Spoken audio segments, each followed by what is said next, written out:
Hi, welcome to Laughs with Lauren.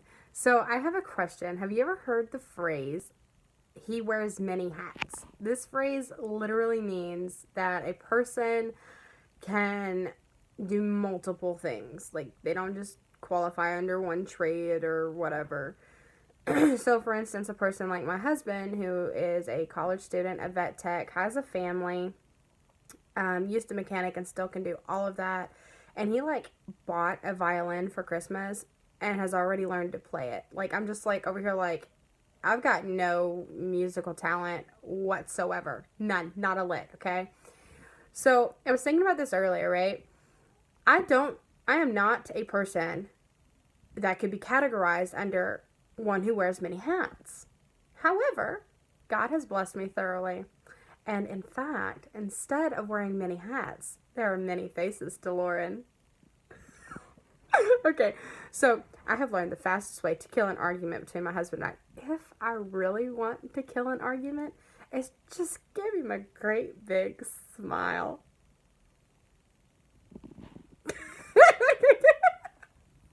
Like, just something really ridiculous. But like, I am blessed with some seriously crazy facial expressions. Like, none of them even begin to fit in. I mean, huh? All right. I'm done. Uh, but laughing is so much fun, and facial expressions go right along with it. I could almost do a whole stand-up comedy stunt with just facial expressions. No, I couldn't because I laugh way too much, and it just kills the whole show. Anywho, uh, I have no idea where this is going, but I kind of want to share something with you guys real quick. Uh, while I am not one that can wear many hats, but I do have many faces, uh, Jesus is a person who can wear many hats, and he is great at it. He is way better than my husband at it.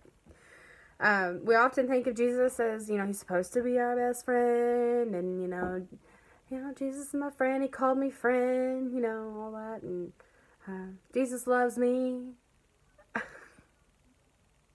Jesus is great, you guys. He's great. He really is. But as a mother and a wife, there are times when, you get sick and everything, your whole house gets flipped upside down and you're just laying there and you're sick and you just don't feel good, or, crap's just really, really gotten bad. And you're like, just sitting there thinking to yourself, man, I really wish I had a friend. Hint, hint. I don't have any. None. Very few. Slim. Slim. Can you see that? They're far and few between. Really good friends that I would allow in on my situations when I'm not feeling all that great and my house is a disaster. Very few that I would actually open up the door and let in. I'm a very closed person. Like right now, my laundry is spread across my queen size bed. Still has to be folded and hung, and I'm putting it off. I'll get it done. Don't worry, I got this. I'll get it done. But there are other times when things are like just really bad, and you just wish you had a friend like they had back in 40s, 50s. I was born in the wrong century, you guys. And friends that just would come over with their cleaning buckets and their sponges and their cleaning supplies and just let you sleep in. Somebody would come in, maybe make you some breakfast, some chicken broth or something if you were really, really sick. And they would just clean your house, do it all for you, just no questions asked. Come in without judgment and just pure love and just clean everything, right? Well, you guys, we have a friend and his name is Jesus, and he does way better than all of that. As a matter of fact, he has no judgment whatsoever on your current circumstance or how bad your heart looks. He is going to come in. If you let him, if you open up the door and let him in, he will come in and he will clean your heart out from the inside, which will change the outside appearance. It'll change everything. It'll change the way you look. It'll change the way that you see things. It'll change the way that you smile. You can smile more. But he takes all of that garbage from our past and he starts rearranging stuff and organizing and putting it to where it needs to be. The problem is a lot of us have a hard time letting him in the door because he starts to organize stuff. And he starts to put things in places that we don't feel like they should go, and he starts shifting things around, and it feels like we've lost control, or that it hurts too much because we really want this one person in our life, and God's like, you don't need them in your life. They're not good for you right now. This is not okay. I need to remove them so that I can help you heal. And we don't want to let that happen. But more importantly, we don't want to let Jesus in because we feel so darn dirty on the inside. And we're just like, I don't deserve to let you come in. And he's like, just let me come in. I have already went to the cross for you. I've already shed my blood for you. It's already spilt for you. Let me cover the sin. Let me cover your filth. Let me cover your shame. Let me cover your pain. Just let me love you. And that's what he's saying to all of us right now, is let me love you. Let me change you from the inside. Let me in. Let me come in like your best friend when you're sick. Because right now, if you're in sin and you're hurting or you're in pain or you're living in fear, you're sick. And he sees it all the same. And in the Bible, Jesus says, I didn't come for those in health. I came for the sick. He came to be the great physician. Let him in. Let him clean you from the inside.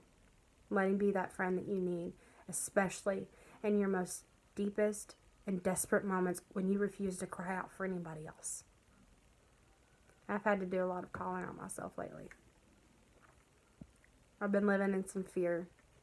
You know, living in this day and age where kids are getting taken off the streets left and right, or, you know, things are happening. I've lived in fear of losing my own children to any number of things.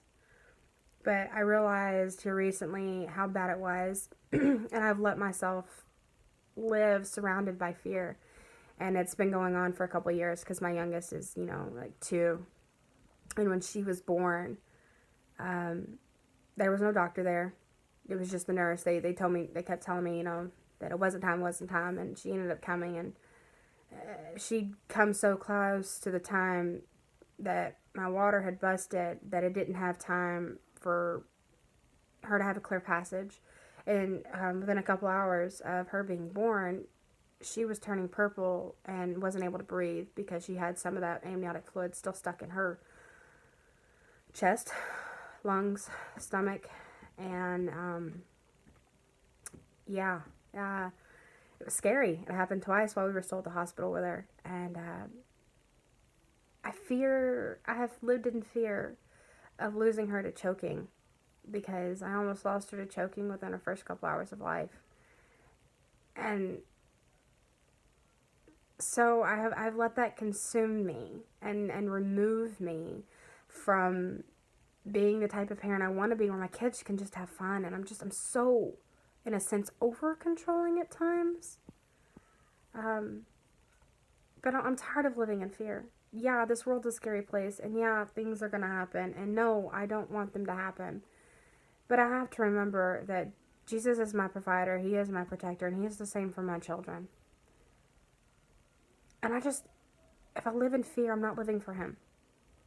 Okay, this video was a little bit longer than I wanted it to be. Hope you all enjoyed the laughs at the beginning. Don't forget to smile. Real big.